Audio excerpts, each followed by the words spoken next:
Salam sejahtera bagi kita semua. Selamat pagi. Saudara, kita bersyukur bisa berjumpa kembali di doa pagi ini. Saya mau mengajak kita untuk berdoa terlebih dahulu, saudara, untuk menyambut renungan firman Tuhan yang kita akan dengarkan hari ini. Mari kita berdoa. Bapa yang baik, terima kasih buat kebaikan-Mu.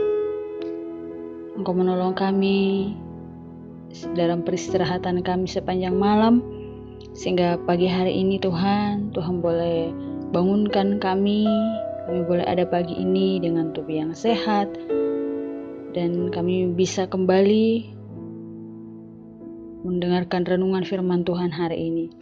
Kami percaya Tuhan, Engkau menjamin setiap hati kami, seluruh hidup kami, agar firman-Mu yang kami dengar juga akan menjadi kekuatan bagi kami, untuk kami terus bersukacita, bersemangat dalam menjalani segala aktivitas kami, terlebih dalam kami mengiringi Engkau.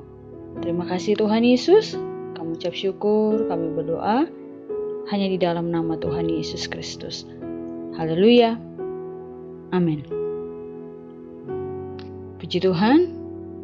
Firman Tuhan pagi ini terambil dalam Yehezkiel pasal yang ke-22 ayat yang ke-30. Demikian firman Tuhan.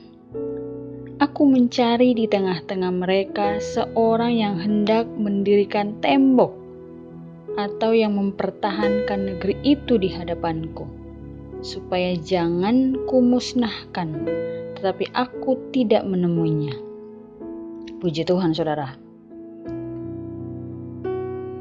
Saudara, doa adalah hal penting dalam hidup orang percaya. Karena doa adalah nafas hidup. Karena itulah orang percaya harus berdoa setiap saat dan menjadikan doa itu menjadi gaya hidupnya. Saudara, firman Tuhan pagi ini yang kita sudah baca di sini berkata kata tembok pada ayat nas yang kita sudah baca ini itu berbicara tentang doa. Karena di Yerusalem ada sebuah tembok yang disebut tembok ratapan. Tempat yang penting dan dianggap suci oleh orang Yahudi. Ini adalah sisa dinding bait suci di Yerusalem yang dibangun oleh Raja Herodes, saudara. Nah, bait suci itu hancur ketika orang-orang Yahudi memberontak kepada kerajaan Romawi, yaitu pada tahun 70 Masehi. Saudara, orang Yahudi percaya bahwa tembok ini tidak ikut hancur sebab di situ ada kehadiran Tuhan. Dan tembok ini dulu dikenal hanya sebagai tembok barat Yerusalem. Tetapi sekarang disebut sebagai tembok ratapan, saudara. Kenapa? Karena di situ orang Yahudi berdoa dan meratapi dosa-dosa mereka dengan penuh penyesalan. Saudara yang kasih oleh Tuhan, saat mengalami masalah, kesusahan atau kesesakan, orang-orang Israel biasa datang ke tembok tersebut. Mereka berdoa dan meratap kepada Tuhan di sana. Maka penting sekali bagi orang percaya untuk mendirikan tembok, yaitu berdoa, saudara. Nah, berdoa bukan hanya saat perlu saja, tapi doa yang menggambarkan suatu persekutuan yang karib dengan Tuhan, atau hubungan yang dekat, yang akrab dengan Tuhan. Nah, ayat nats di atas mengatakan bahwa Tuhan sedang mencari orang-orang yang membangun tembok, tetapi ia tidak menemukannya. Artinya betapa Tuhan sangat menginginkan umatnya berdoa, saudara. Tuhan senang melihat umatnya sungguh-sungguh berdoa. Tuhan senang melihat umatnya selalu mengandalkannya. Karena di saat orang berdoa, berarti dia sedang yakin, dia percaya bahwa dia tidak mampu menghadapi kehidupannya dengan kekuatannya. Makanya dia berdoa, dia berserah, dia percaya Tuhan yang sanggup menolong dia. Nah, firman Tuhan, saudara, dalam Yesaya pasal yang ke-55 ayat yang ke-6, demikian firman Tuhan, karena itu carilah Tuhan selama ia berkenan ditemui, berserulah kepadanya selama ia dekat. Nah, saudara, dengan berdoa kita sedang membangun hubungan yang intim dengan Tuhan. Dengan berdoa kita mengungkapkan keluhan-keluhan kepada Tuhan dengan iman, dan kita mendapatkan apa yang kita butuhkan. Dan dengan berdoa pula kita sedang menyatakan kekaguman kita kepada Tuhan.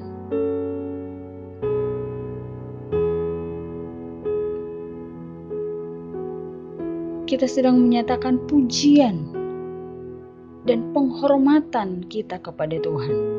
Itu hanya melalui doa, saudara. Karena dengan berdoa juga berarti kita sedang berjaga-jaga. Karena firman Tuhan berkata, tetaplah berdoa.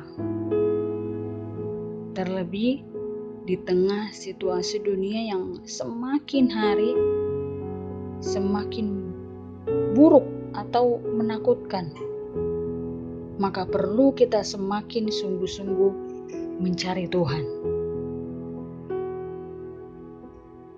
Jangan kita biarkan tembok-tembok kita itu atau doa-doa kita itu, saudara, menjadi reruntuhan. Jangan membuang waktu yang masih ada. Tapi mari kita sama-sama menggunakan waktu dengan sungguh-sungguh untuk mencari Tuhan, saudara yang dikasihi oleh Tuhan. Kita bersyukur setiap hari kita bisa mendengarkan renungan firman Tuhan, kita bisa baca firman Tuhan, dan mari kita gunakan setiap kesempatan itu untuk semakin lebih lagi mengasihi Tuhan. Ada banyak orang Kristen yang justru marah dan malas berdoa sama Tuhan karena diperhadapkan dengan masalah yang besar, saudara. Bahkan tidak sedikit orang Kristen yang justru meninggalkan Tuhan karena mereka menghadapi masalah. Mereka beranggapan bahwa doa-doa mereka selama ini sia-sia saja. Nah, saudara, jelas itu adalah pemikiran yang keliru. Mengapa, saudara? Mari kita belajar pada teladan Yesus. Ketika ia berhadapan dengan pergumulan yang luar biasa, bahkan dikatakan bahwa ia sangat ketakutan untuk menerima jalan-jalan sengsaranya. Nah, dalam ketakutan ini, peluhnya menjadi seperti titik-titik darah yang bertetesan ke tanah. Saudara, berhadapan dengan realita ini, Yesus tidak menghindar, apalagi menolak untuk menerimanya, saudara. Yang ia lakukan adalah menerima dalam bentuk bersungguh-sungguh berdoa kepada Bapaknya. Artinya, sekalipun pahit untuk diterima, tapi dalam rangka ketaatan Yesus kepada Bapaknya dan dalam rangka menyelamatkan dunia, Yesus bersungguh-sungguh berdoa, sekalipun dengan sangat ketakutan. Saudara, sebagai orang percaya, kita pun menyadari bahwa kita sering berhadapan dengan manis dan pahitnya kehidupan. Kita kadang senang dan bersuka cita, tetapi sering juga kita sedih dan khawatir menghadapi berbagai masalah kehidupan. Karena tidak selamanya kita happy-happy saja. Karena tidak selamanya yang kita mau yang terjadi dalam hidup kita. Ada kalanya kita diperhadapkan dengan masalah. Tapi tentu tidak setiap hari juga kita menghadapi masalah. Ada masalah tapi ada jalan keluar yang Tuhan siapkan buat kita. Nah, apa yang perlu kita buat? Apa yang perlu kita lakukan, saudara? Mari kita belajar kepada Yesus, yaitu berdoa bersungguh-sungguh. Karena dalam doa kita yakin Bapa di surga pasti menolong. Bapa di surga pasti menguatkan. Dan Dia juga akan memberkati kita, saudara. Dia berjanji tidak akan membiarkan kita sendiri. Tapi Dia selalu ada bersama dengan kita. Puji Tuhan, saudara, jangan pernah kita mengandalkan kekuatan kita. Tapi mari kita selalu berserah kepada Tuhan. Maka Tuhan akan memberikan kemampuan, kekuatan untuk kita boleh terus kuat dalam menjalani hari demi hari yang kita harus jalani. Tuhan memberkati kita semua. Saya mau mengajak kita untuk berdoa. Mari kita berdoa, saudara.